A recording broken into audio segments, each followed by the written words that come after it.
میرے محترم بزرگوں اور دوستوں، رسالت محمدی صلی اللہ علیہ وسلم کا یہ ایک امتیازی وصف ہے کہ حضور نبی کریم صلی اللہ علیہ وسلم خاتم النبیین ہیں۔ ختم نبوت کا یہ مفہوم کہ حضور نبی کریم صلی اللہ علیہ وسلم کے بعد نبوت کا سلسلہ اور وحی کے جاری رہنے کا سلسلہ مطلقاً طور پر یہ ختم ہو چکا ہے، لہٰذا حضور نبی کریم صلی اللہ علیہ وسلم کے بعد کوئی ذلی نبی یعنی کسی کے زیر سایہ، یا کوئی بروزی یعنی تشریعی یعنی صاحب شریعت جدیدہ، یا غیر تشریعی نبی، یا کوئی مجازی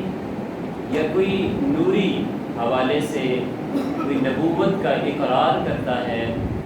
تو ایسا شخص دائرہ اسلام سے خارج ہے۔ اور اگر کوئی مسلمان شخص حضور نبی کریم صلی اللہ علیہ وسلم کے بعد کسی بھی حوالے سے نبوت کا اقرار کرے گا، یا وہ یہ دعویٰ کرتا ہے کہ میں آخری نبی ہوں، یا وہ ویسے مطلقاً نبوت کا دعویٰ کرتا ہے، تو ایسا شخص مرتد ہے اور دائرہ اسلام سے خارج ہے۔ آج کی جو گفتگو ہے یہ ختم نبوت کے حوالے سے ہے، اور یہ ختم نبوت یہ ہمارے عقیدے کی اساس ہے۔ میں آپ تمام حضرات سے گزارش کروں گا کہ اس مسئلے کو آپ اپنے ذہن میں ضرور جگہ دیجیے گا اور ضرور توجہ دیجیے گا۔ اللہ تعالیٰ نے اس مسئلے کو واضح کرنے کے لیے قرآن کریم کی 100 سے زائد آیات کے اندر اس مسئلے کو واضح کیا، اور حضور نبی کریم صلی اللہ علیہ وسلم کی 210 سے زائد احادیث سے ختم نبوت کے اوپر دلیلیں ملتی ہیں اور اس پر رہنمائی ملتی ہے۔ سورہ احزاب کی آیت نمبر 40 کے اندر اللہ تبارک و تعالیٰ ارشاد فرماتے ہیں ما کان محمد ابا احد من رجالکم ولکن رسول اللہ وخاتم النبیین۔ اس آیت کے اندر اللہ تعالیٰ نے 3 چیزوں کو بیان فرمایا۔ پہلی چیز ما کان محمد ابا احد من رجالکم، حضرت زید بن حارثہ رضی اللہ تعالیٰ عنہ یہ عربی النسل تھے اور جبراً غلام بنا لیے گئے تھے۔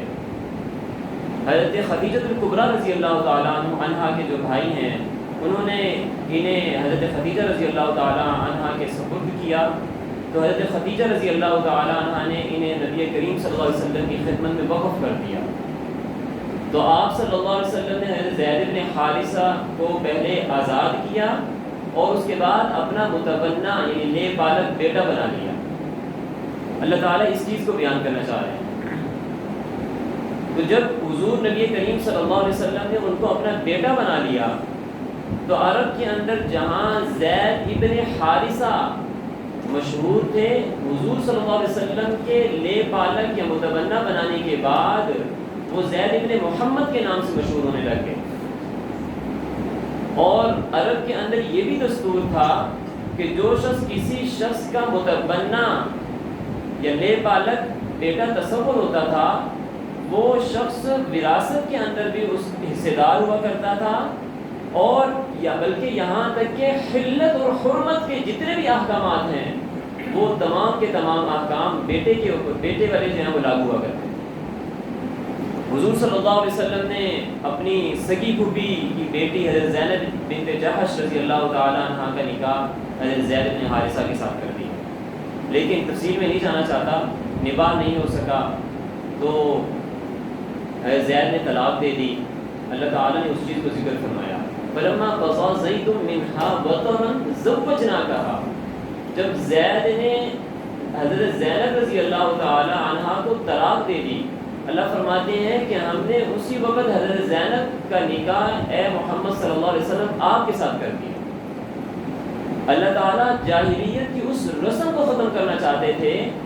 کہ عرب کے اندر یہ دستور تھا کہ جو متبنہ شخص کی جو بہو جو بیوی ہوتی تھی اور جس کی وہ بہو تصور ہوتی تھی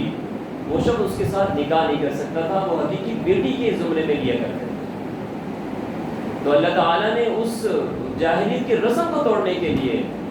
حضور نبی کریم صلی اللہ علیہ وسلم کا خود اپنا ان کا نکاح جو ہے زینب رضی اللہ تعالیٰ عنہ سے کر دیا۔ تو یہاں اللہ فرما رہے ہیں ما کان محمد ابا احد من رجالکم، کہ اے محمد صلی اللہ علیہ وسلم آپ بالغ مردوں میں سے کسی شخص کے باپ نہیں ہیں۔ لوگ کہتے تھے نا کہ زید ابن محمد، ہم نے فرمایا اللہ نے فرمایا آپ بالغ مردوں میں سے کسی شخص کے باپ نہیں ہیں۔ یہاں ابوت جسمانی کی اللہ تعالیٰ نے نفی کر دی، لیکن یاد رکھیں ابوت روحانی یعنی حضور نبی کریم صلی اللہ علیہ وسلم قیامت تک جتنے بھی افراد آنے والے ہیں ان تمام افراد کے روحانی باپ ہیں۔ حضور نبی کریم صلی اللہ علیہ وسلم امت کے روحانی باپ ہیں۔ دوسری چیز فرمائی وَلَٰكِن رسول اللہ، محمد صلی اللہ علیہ وسلم یہ اللہ تعالیٰ کے سچے اور پکے رسول ہیں۔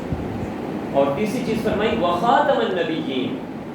اور حضور نبی کریم صلی اللہ علیہ وسلم جماعت انبیاء کے بالکل آخر میں آنے والے نبی ہیں، یعنی آپ صلی اللہ علیہ وسلم خاتم النبیین ہیں اور آپ کے بعد کوئی نبی نہیں آئے گا۔ اس چیز کو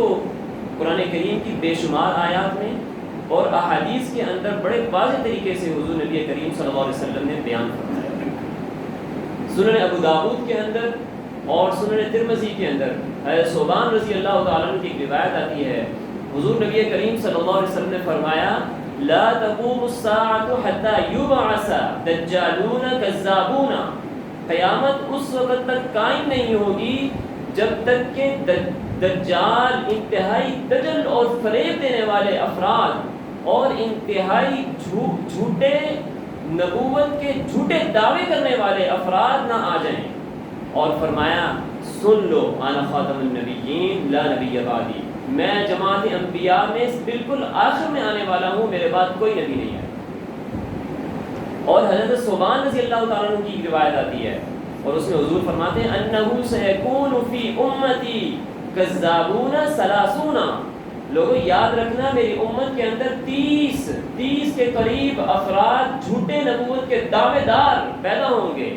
لیکن یاد رکھنا وانا خاتم النبیین لا نبی بعد، میں آخری نبی ہوں، میرے بعد کوئی نبی نہیں ہے۔ اور اسی طرح ایک اور روایت میں جابر رضی اللہ عنہ کی روایت آتی ہے، حضور نبی کریم صلی اللہ علیہ وسلم نے فرمایا انا قائد المرسلین، لوگوں میں انبیاء کی قیادت کرنے والا ہوں، وانا خاتم النبیین، اور میں آخری نبی ہوں، لا نبی بعدی، میرے بعد کوئی نبی نہیں۔ یہ بالکل الفاظ واضح ہیں، روز روشن کی طرح واضح ہیں۔ ہر عام فہم جو اردو پڑھنے والا شخص ہے، زیادہ تعلیم یافتہ نہ ہو، اردو پڑھنے والا شخص ہے جو وہ ترجمے سے بھی جو ہے اندازہ لگا سکتے کہ حضور صلی اللہ علیہ وسلم کیا کہنا چاہتے ہیں۔ اور قرآن کریم کی آیت کے اندر آتا ہے اللہ تعالیٰ نے فرمایا الیوم اکملت لکم دینکم واتممت علیکم نعمتی ورضیت لکم الاسلام دینا۔ حجت الوداع کے موقع پر اللہ تعالیٰ نے یہ آیت نازل فرمائی، کہا اے محمد صلی اللہ علیہ وسلم آج کے دن ہم نے آپ پر دین کو مکمل کر دیا، اور آج کے بعد اب کوئی نئی شریعت کے لیے کوئی نیا رہبر یا کوئی نیا نبی جو ہے وہ نہیں آئے گا، آپ کے اوپر دین کو اب کامل اور مکمل کر دیا۔ حضور نبی کریم صلی اللہ علیہ وسلم کی نے دین کے حوالے سے دین کے جو بڑے بڑے اجزاء ہیں ان تمام اجزاء کی تفصیل وہ واضح کر دی، لہٰذا اب نبوت کا جو سلسلہ ہے وہ مکمل طور پر ختم ہو گیا۔ ایک روایت میں آتا ہے حضور صلی اللہ علیہ وسلم نے فرمایا ترکتکم علی شریعۃ بیضاء لیلها ونہارها، لوگوں میں تمہارے درمیان ایک ایسی شریعت چھوڑ کے جا رہا ہوں جس کی رات بالکل اسی طرح روشن ہے جس طرح اس کا دن روشن ہوا کرتا ہے۔